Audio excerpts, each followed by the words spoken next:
So over the past few weeks, since I started this side quest to train for a 100-mile ultra, I have broken the number one rule in endurance training that you never want to break. And I'm going to teach you exactly what that rule is, why I broke it, why I had to break it, and why it's okay and what I'm going to do moving forward so that I don't break that now that I'm on the right track. So what is that rule? The rule is week over week, you never want to increase your training volume by more than 10%. So that means if your current training volume per week is 20 miles, then next week, if you're aiming to increase volume, next week you do not want to do any more than 22 miles. And at first, this is going to sound like, geez, like I'm hardly increasing my volume, but it's okay. As you'll notice, once you get into the 50 miles per week range, now you're starting to build in some resilience in your running, in your joints, in your muscles, and you'll see that that 10% quickly grows from only being able to go plus and minus 2 miles per week to plus and minus 5 miles per week or 6 miles per week. So it adds up fast, and you just need to be patient, because the reason why you do not want to break this rule is the susceptibility to injury that you're putting on yourself it's just not worth the return that you're getting. Honestly, you're putting on too much strain and you're making yourself way more likely to get injured than if you just follow this rule, gradually increase your volume. And as a second part to this rule, we're talking about volume. So this doesn't mean that those 2 miles should be a really hard 2 miles. If you're trying to increase volume as a part 2 to this rule, you want to focus on only increasing your volume. Increase your volume first, get comfortable with the mileage, and then start working in some intensity. So why did I break this rule?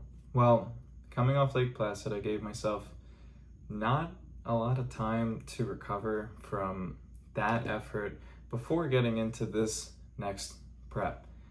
Pretty much, if you look at my Strava, it shows like 2 weeks of minimal to no activity and then a quick jump to like 32 miles for the week. And that's not last week, that's the week before. So I went from almost nothing, maybe a 5-mile week shakeout run on week 2 of recovery, to 32 miles. So that's number one, you don't want to do that.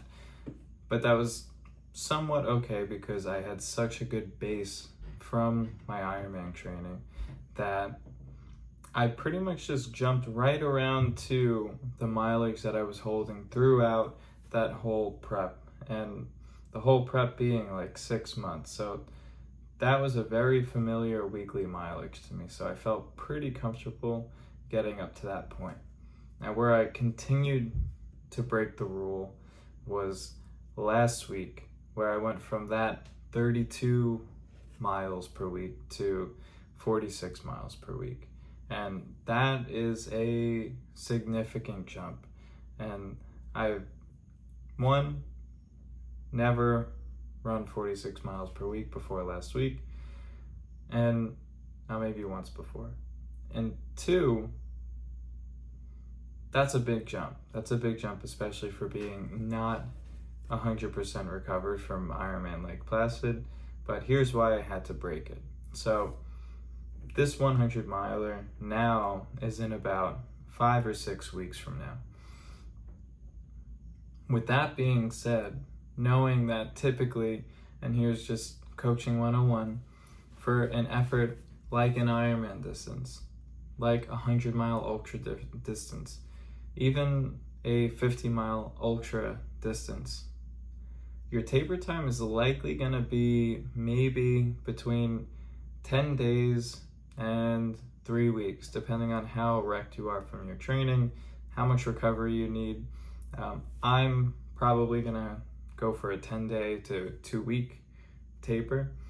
So that means that October is pretty much out the door. So by the end of September, I'll have had to hit substantial enough mileage where I feel comfortable that my legs are strong enough to finish this 100-mile race. Today is August 25th. So if I didn't ramp up significantly to get to 46 miles per week, now this week that I'm in is gonna end at 50 miles per week, then I would be not holding enough volume for the 4 weeks in September to feel anywhere near comfortable that this race was gonna go favorably for me. But since I was able to withstand the volume of last week, and now moving forward, now I can start to re-implement this rule. I'm much more comfortable with this race. I am in a much more comfortable place. I trust my body a lot more that I'll be able to handle this, and I at least know that I'm in a prime position to maximize the effect of this next month of training to get me where I need to be. So one little pro tip that, again, I would never recommend anybody break this rule. One thing that made me feel okay breaking this rule a little bit was the total bike volume, swim volume, and run volume that I was holding throughout Ironman prep was a lot. It was high. I was training probably 16 hours a week. I was hitting many back-to-back 200-mile weeks with biking and running. A lot of that coming from biking and a little bit from swimming, but that's like plus 1 mile, plus 2 miles. Really a lot from biking. So it's not like my body wasn't subject to stress and strain from those additional activities. That's number one. Number two, the way that I'm running now is also way different than during my Ironman prep.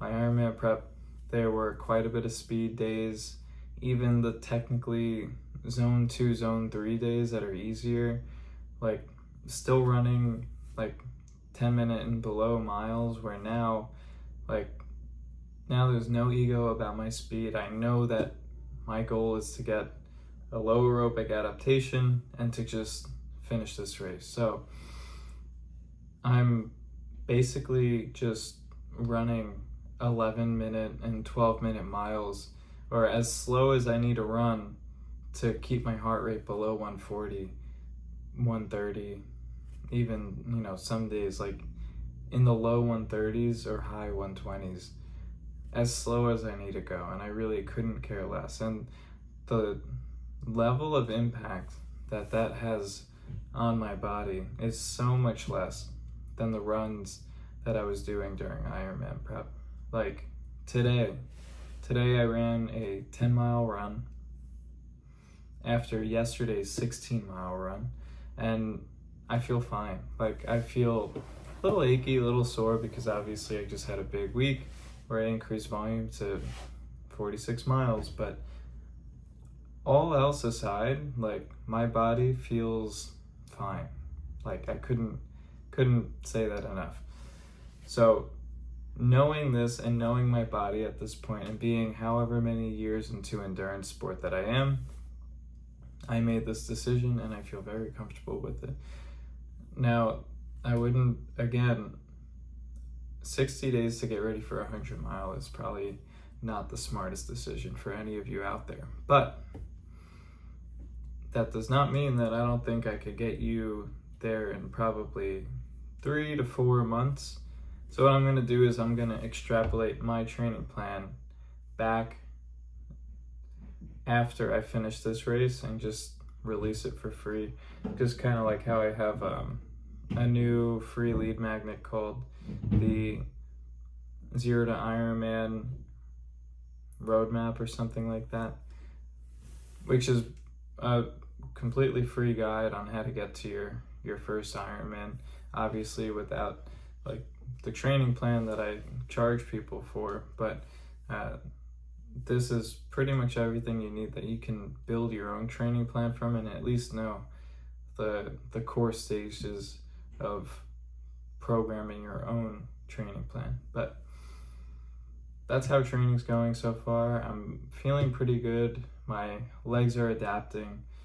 My cardio is starting to come around.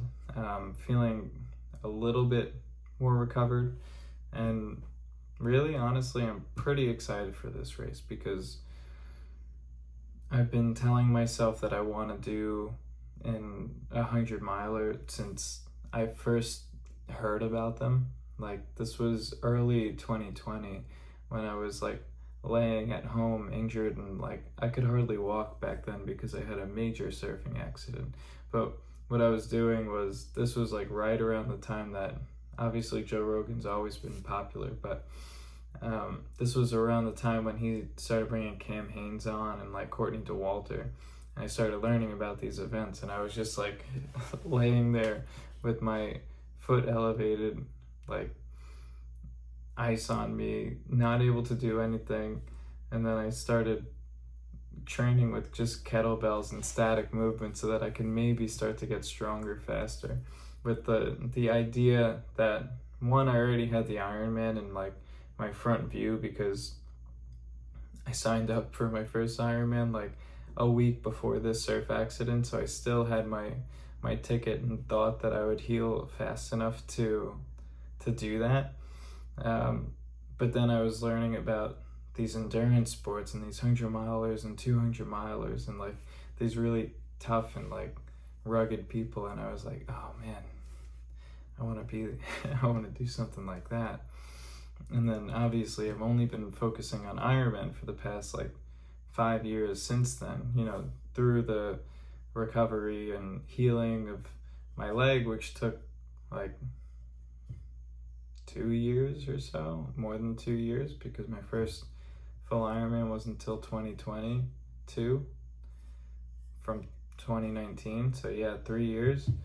And since then I've just been doing Ironman. But this is like what I viewed as my once in a lifetime chance to just get in there and just do a 100-miler. I know next year is going to be really busy, but do a 100-miler this year so that I can, you know, check the box, get it done.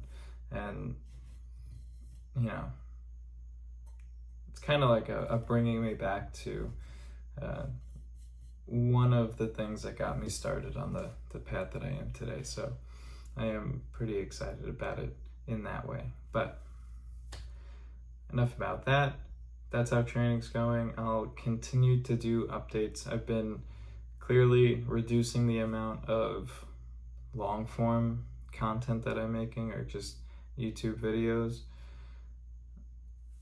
with the idea that I'll start doing more short form ones and then do a weekly long like this, maybe a little bit better structured or better prepared. But that's the idea. Let me know what you think in the comments, because I think I was doing like one full YouTube video almost every single day for pretty much 6 months or so, and I can't imagine anybody would want to watch that much of me, especially like every single day.